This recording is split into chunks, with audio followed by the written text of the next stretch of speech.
नमस्कार छात्रों, हमने अपनी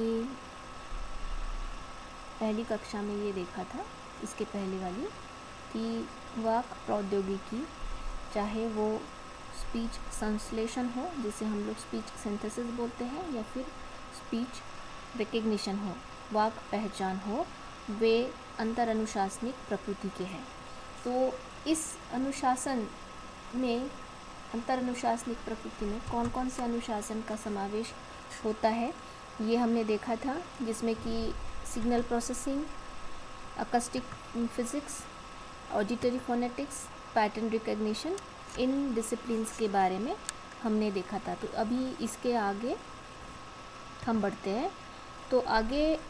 हमारा जो डिसिप्लिन है, जो कि हमारा स्पीच टेक्नोलॉजी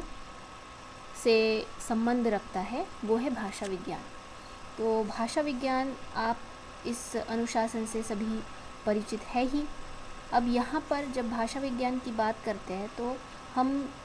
इसे स्पीच टेक्नोलॉजी से कैसे संबंधित कर सकते हैं,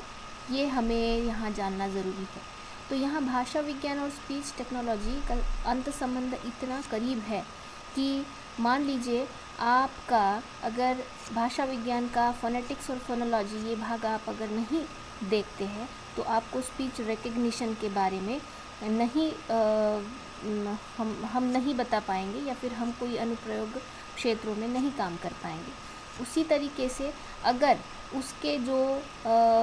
मॉर्फोलॉजी है या फिर सिंटैक्स है, जैसे वाक्य विज्ञान बोलते हैं, अर्थ विज्ञान, तो ये जो उसके डिसिप्लिन्स हैं, भाषा विज्ञान के जो सब डिसिप्लिन्स क्षेत्र है, उन सभी को हमें जानना इसलिए ज़रूरी है कि स्पीच सिंथेसिस में, मतलब जिसे हम TTS भी बोलते हैं, टेक्स्ट टू स्पीच बोलते हैं, और ऑटोमेटिक स्पीच रिकग्निशन में भी इसे हम लोग ASR बोलते हैं। तो इन दोनों तकनीकों में भाषा विज्ञान इस अनुशासन का उपयोग होता है। इस वजह से हमें भाषा विज्ञान संबंधित जो भी जानकारी स्पीच टेक्नोलॉजी को या स्पीच रिकग्निशन को या स्पीच सिंथेसिस को समझने के लिए ज़रूरी है, वो हमें उस विषय से लेना यहाँ पर आवश्यक है। अब आगे का जो अनुशासन है वो है शरीर क्रिया विज्ञान। तो देखिए, शरीर क्रिया विज्ञान हमें यह बताता है कि आपके शरीर में जो मुखर यंत्र है, वाक यंत्र बोलते हैं, उस यंत्र की जो क्षमता है ध्वनि निर्माण करने की, और साथ ही जो कर्ण है जो कि हमारे ध्वनि को सुनने की चेष्टा करता है, सुनने की क्षमता रखता है, उस प्रक्रिया को जैसे हम लोग बोधन क्षमता बोल सकते हैं। तो उस क्षमता को अपना जो शरीर है वो किस प्रकार से करता है, उस क्रिया को किस प्रकार से करता है, जिसे हम स्पीच प्रोडक्शन भी बोलते हैं, जैसे ध्वनि निर्माण, और जिससे स्पीच बोधन प्रक्रिया मतलब स्पीच परसेप्शन भी बोला जाता है।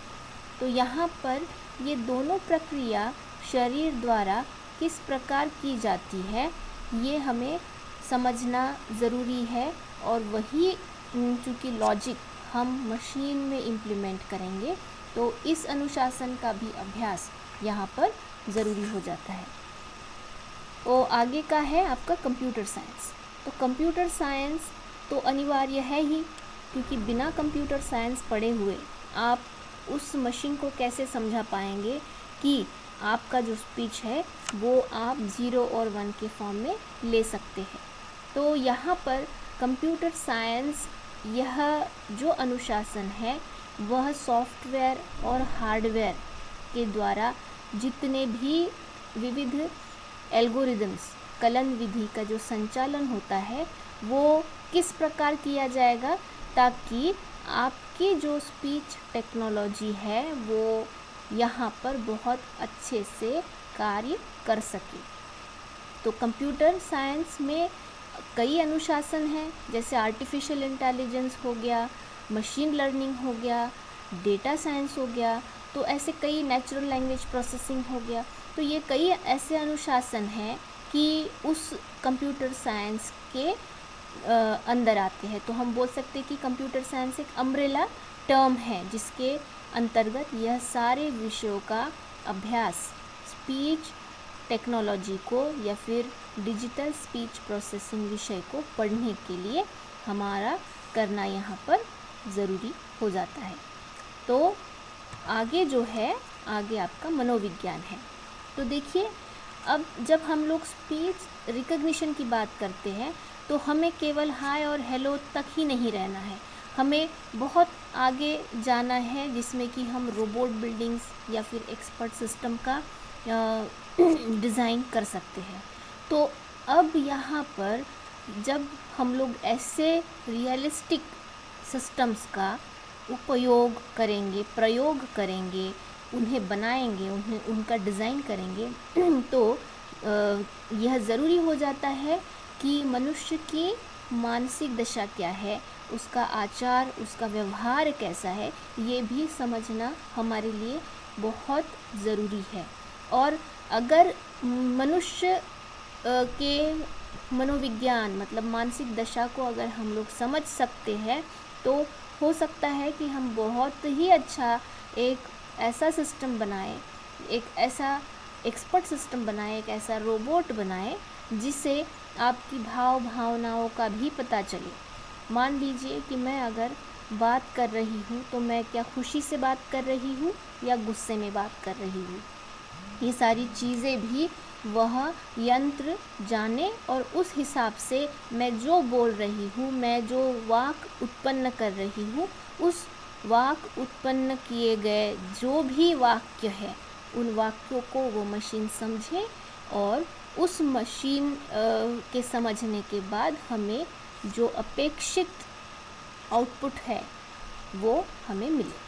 तो अब यहाँ पर देखिए कि अगर किसी भी सफल वाक अभिज्ञानक यंत्र मतलब स्पीच रिकग्निशन हो या फिर आप दूसरी जगह तरफ से आप उसे स्पीच सिंथेसिस हो, तो वाक अभिज्ञानक यंत्र का मतलब स्पीच रिकग्निशन है। यह अगर अच्छे से विकसित करना है हमें, तो हमें इन सभी विषयों का, इन सभी अनुशासनों का अभ्यास करना ज़रूरी है।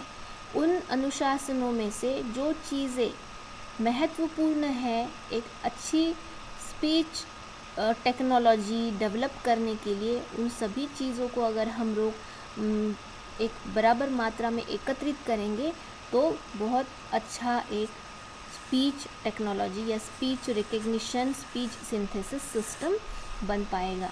तो यहाँ हमने यह देखा कि स्पीच टेक्नोलॉजी या स्पीच रिकग्निशन, यह पर्टिकुलर फील्ड वो अंतर अनुशासनिक किस प्रकार से है और उसमें कौन कौन से अनुशासनों का अंतर्भाव होता है।